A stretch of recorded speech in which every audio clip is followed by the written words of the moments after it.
Le agradezco mucho a Andrés Castañeda, coordinador de Salud y Bienestar de Nosotros, que nos acompañe hoy en Mega Noticias. Andrés, qué gusto saludarte, ¿cómo estás? Muy bien, Magda, ¿cómo están? Buenas tardes. Oye, vaya tema el que tenemos el día de hoy, que tiene que ver justo con el desabasto de medicamentos, algo a lo que sin duda ustedes le han dado un seguimiento puntual. ¿Cuál es la situación actual de nuestro país en esta materia? Pues mira, México se ha caracterizado, ¿no? desde siempre, ¿no? Nuestro sistema de salud porque tenía una fortaleza importante en cuanto a la cobertura de vacunación para todos los niños y las niñas, y hay que decirlo también, los adultos también tienen acceso y tienen derecho a la vacunación, que además es pues dentro de las herramientas que tenemos de la salud para mejorar la salud de las personas, de las más efectivas después del agua y el jabón, es el acceso a las vacunas. Y de los últimos años para acá, inclusive antes de esta administración, hemos visto cómo las coberturas han venido bajando, y además se nos atravesó la pandemia, que no solo en México, sino en todo el mundo impactó de manera considerable en el número de niñas y niños que estaban vacunados y vacunadas, ¿no? Y pues esto es algo que nos preocupa verdaderamente y nos tendría que estar ocupando. Creo que nos está ocupando, ¿no? La Secretaría de Salud también en este sentido ha avisado que implementará una estrategia como extraordinaria para vacunar en primer lugar a los niños menores de 1 año con la vacuna hexavalente. Y también, que esto es una muy buena noticia, porque tenemos ya alrededor de 4 años que no tenemos acceso a la vacuna contra el virus del papiloma humano, que se empezará a vacunar a niñas de 13 y 14 años con alrededor de 2,5 millones de dosis de vacuna contra el VPH, ¿no? ¿Y será suficiente, Andrés, en este sentido, con esta campaña que fue anunciada por el gobierno federal, cuando estamos hablando de que inclusive la aplicación de la vacuna BCG se ha visto pues reducida en los últimos años? Decían datos inclusive de la Organización Panamericana de la Salud que solamente pues teníamos un porcentaje menor, ¿no? En comparación con años anteriores, en comparación con el 2019, se redujo muchísimo, un 30%, si no me está fallando el dato en este momento. Así es, ¿no? Si vemos como los datos en agregado, los indicadores son verdaderamente alarmantes. ¿Será suficiente? Qué buena pregunta, Magda. No, no es suficiente, pero es un buen inicio, ¿no? Es un buen inicio porque se están tomando medidas extraordinarias, además de que se tiene que reforzar el programa de vacunación universal en su totalidad, ¿no? Y esto es una acción que podemos decir nos toca a todos y a todas, ¿no? Por un lado, la Secretaría de Salud y los servicios de salud tienen que tener disponibles las vacunas, pero por otro lado, como ciudadanía, pues tenemos que ir a estos centros de salud, a los puntos de vacunación, a que se inmunicen a niños y a niñas, y también, como te decía, a adultos mayores que tienen bueno, lo recomendable es que se les aplique dosis como la del neumococo, que también han venido a la baja de manera importante, ¿no? Y adolescentes como la vacuna del VPH, que es una vacuna muy bien importante y que se nos está yendo, ¿no? Porque un poco tenemos una ventana para aplicar la vacuna y proteger a las niñas, sobre todo, que es en México a quienes protegemos, de que esto genere casos de cáncer cervicuterino en 20, 30 años, ¿no? Entonces, si una de sus hijas no tiene la vacuna del VPH, las 2 dosis que se necesitan, pues acercarse e Claro. informarse de dónde y cuándo se van a estar poniendo las vacunas. Andrés, dime una cosa, el desabasto de vacunas que tenemos actualmente, que bueno, ahora está buscando regularizarse, el desabasto de vacunas que tenemos actualmente, ¿fue generado por la misma razón que se dio también el desabasto de medicamentos? Algunas sí y algunas no, ¿no? Digamos, son muchos los biológicos, ¿no?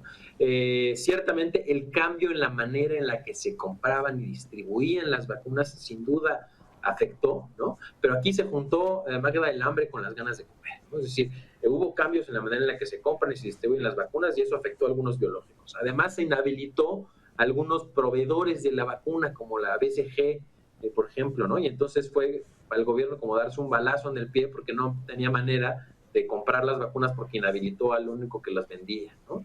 Y se juntó con una pandemia, ¿no? Una pandemia que dificultó el acceso a los centros de salud y por las razones que ya conocemos, y además en algunas vacunas como la vacuna del papiloma humano, con que ya venía yo platicando, hubo un reajuste en cuanto a la producción, ¿no? Los productores de la vacuna, uno de ellos dejó de venderla y entonces tuvimos que acudir al otro y hubo una sobredemanda por esta razón a nivel internacional.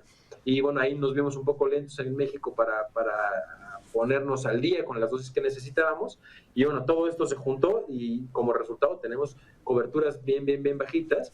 Si nos vamos vacuna por vacuna, por ejemplo, vemos que en 2019 la vacuna del sarampión hubo muy poca aplicación de las dosis y pues no fue sorpresa que en 2020 tuvimos un brote, recordarás, en la Ciudad de México de sarampión. Afortunadamente ahí reaccionó el gobierno mexicano y se hizo los cercos sanitarios y se alcanzaron las coberturas para protegernos en ese sentido, pero bueno, no tendríamos que llegar a eso, ¿no? O sea, tenemos que mantener este programa de vacunación universal sin que haya una amenaza latente. Hoy en el mundo hay una amenaza latente, está en Estados Unidos, en Nueva York, estos casos de polio, que se ha detectado además en aguas residuales, el polio salvaje, que es un virus que ya veníamos, digamos, ganándole la batalla en México desde 1990, no tenemos un caso, y por eso se anuncia esta campaña de refuerzo de vacuna hexavalente, porque claramente es algo preocupante, que afortunadamente tenemos herramientas para hacerle frente. En México tenemos personal sumamente capacitado para el manejo de la red de frío, para el transporte, para llegar a cada casa en el país, el personal de enfermería y personal técnico comunitario que domina el uso de estos biológicos. Entonces, eso es una buena noticia, ¿no? Lo que tenemos que garantizar es que tengan los insumos para trabajar, darles todas las facilidades y que la ciudadanía pues participe, ¿no? en estas campañas.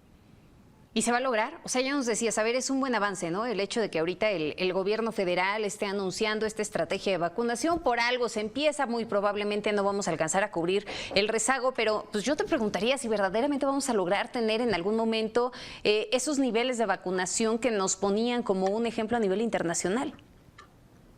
Tenemos todo para hacerlo, Mayra, tenemos...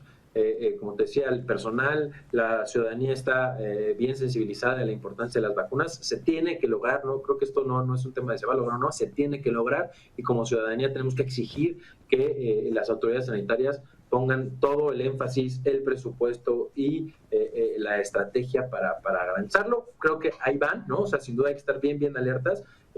Se aflojó sobre la marcha estos últimos años, pero bueno, parece que las campañas que se han informado están redoblando los esfuerzos y así tiene que ser, ¿no? O sea, creo que no podemos bajar la guardia y como ciudadanía nos toca justo ir por la vacuna y exigir que si no hay, nos puedan ayudar a reportar en cerodesabasto.org, ahí si no tienen la vacuna o si en sus centros de salud como profesionales de salud no llegan los biológicos, ayúdenos a reportar ahí. Es una cosa que podemos hacer como ciudadanía y también estar ahí pendientes para que se nos pongan las dosis que se necesitan para nuestros niños y para nuestros adultos mayores.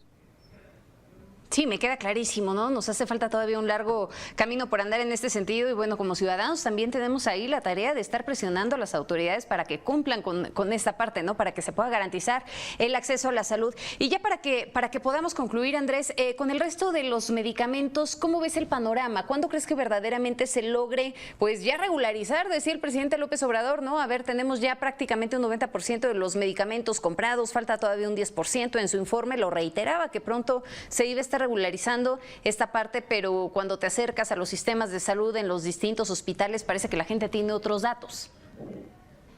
Así es, y para sumarle a la problemática, ya nos hemos acostumbrado, ¿no? Las personas nos hemos acostumbrado a comprar las medicinas en las farmacias, quienes pueden, o a conseguirlos en otros lados. No debemos de permitir eso. Parece que allí, en algunos casos, en algunos estados, se está regularizando, lo cual es buena noticia. Todavía estamos lejos de tener los niveles previos a los cambios de esta administración, pero parece que se está regularizando. Vemos con mucha preocupación que vamos muy lentos en esta regularización. Ya han pasado 4 años, sobre todo de finales de 2019 para acá, que hemos tenido pues importantes problemas en el acceso. 2021 fue el peor año en términos de acceso a los medicamentos en este país, en la historia moderna, y pues no, como bien dices, no podemos quedarnos con los brazos cruzados, no podemos acostumbrarnos como ciudadanía a que no se nos garantice el acceso efectivo a los medicamentos e insumos para la salud. Como profesionales de salud tampoco nos podemos acostumbrar a tenerle que decir a las y los pacientes que vayan a comprar los insumos a la farmacia enfrente, ¿no?